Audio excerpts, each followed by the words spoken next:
అందరికీ నమస్కారం అండి. నా పేరు Swathi. Welcome to my channel Swathi aesthetic life show vlog. ఈరోజు నా వీడియో ద్వారా ఈ విషయాన్ని తెలుసుకుందాము. పాపి అయినవాడు దుఃఖ సముద్రాన్ని దాటగలడా? అందుకని మనం భగవద్గీత 4వ అధ్యాయంలోని 36వ శ్లోకాన్ని చూద్దాం.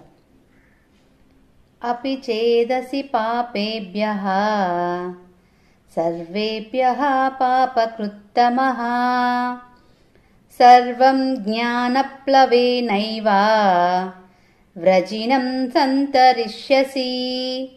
అంటే ఒకవేళ పాపాత్ములందరికంటేనూ నీవు ఒక మహాపాపివి అయినచో జ్ఞాన నౌక సహాయంతో పాప సముద్రము నుండి నిస్సందేహముగా పూర్తిగా బయటపడగలవు అని చెప్తున్నారు. జ్ఞాన నౌక ఏంటా జ్ఞానం? మరి భగవంతుని తెలుసుకోవడమే కదా. అయితే ఇక్కడ ప్రశ్న అడుగుతున్నారు, అంతఃకరణ శుద్ధి లేని మహాపాపాత్ముడు ఈ జ్ఞానమును పొందుటకు అనర్హుడు కదా. అయినచో జ్ఞాన నౌక ద్వారా పాప సముద్రం నుండి తరించుట ఎట్లు? నిజమే కదా. మనస్ఫూర్తిగా ఏదైనా క్షమాపణ కోరుకోవాలి, లేదా తప్పు చేసిన తెలుసుకోవాలి. అలా చేయకుండా ఉంటే అలా చేసిన వాళ్ళకి ఎలా మీరు క్షమాపణ ఇచ్చేస్తారు? జ్ఞాన నౌక ద్వారా ఎలాగా మీరు పాప సముద్రం నుంచి తరించుట చేస్తారు అని అడుగుతున్నారు. అంటే సమాధానం, చేత్ అపి అను పదములను ప్రయోగించట వలన ఇట్టి శంకలకు తావులేదు. అంటే ఎలాంటి అనుమానాలకి తావివ్వకూడదంట.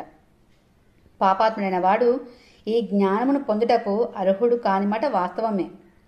ఈ కారణమున అతనికి జ్ఞాన నౌక లభించుటయే అసాధ్యము.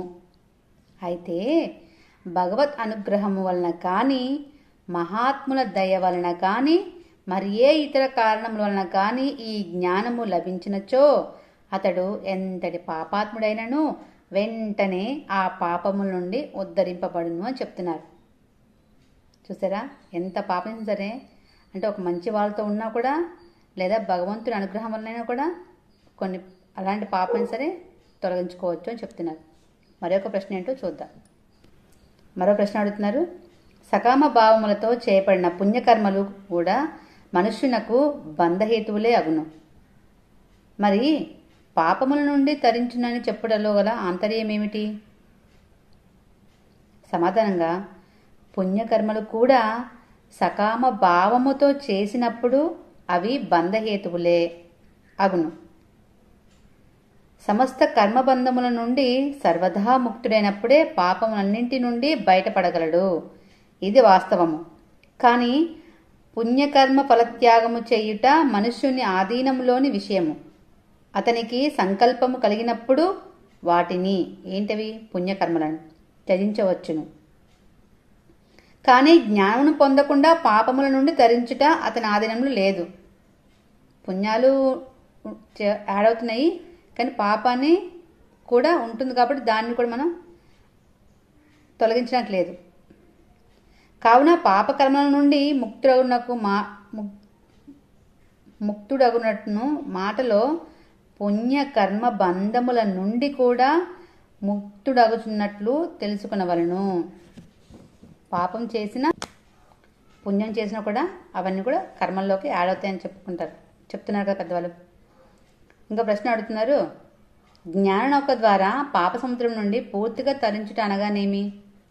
అంటే నౌకలో కూర్చున్న మనుజుడు అగాధమైన అపారమైన సముద్రముపై తేలుచూ పయనించును. క్రమముగా అవతలి తీరమునకు చేరును. అట్లే జ్ఞానస్థితుడైన వాడు తన ఆత్మస్వరూపుని అసంగుడుగా, నిర్వికారుడుగా, నిత్యుడుగా, అనంతుడుగా సర్వదా భావించుడు.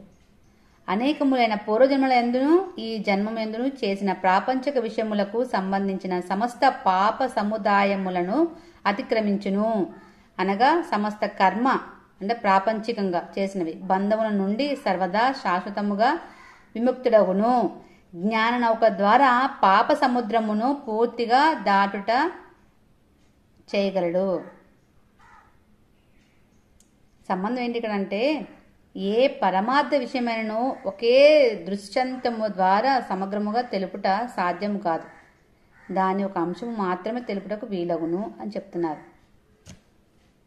ప్లీజ్ సబ్స్క్రైబ్ మై ఛానల్ అండి. Give me your support. Thank you for watching. Thank you.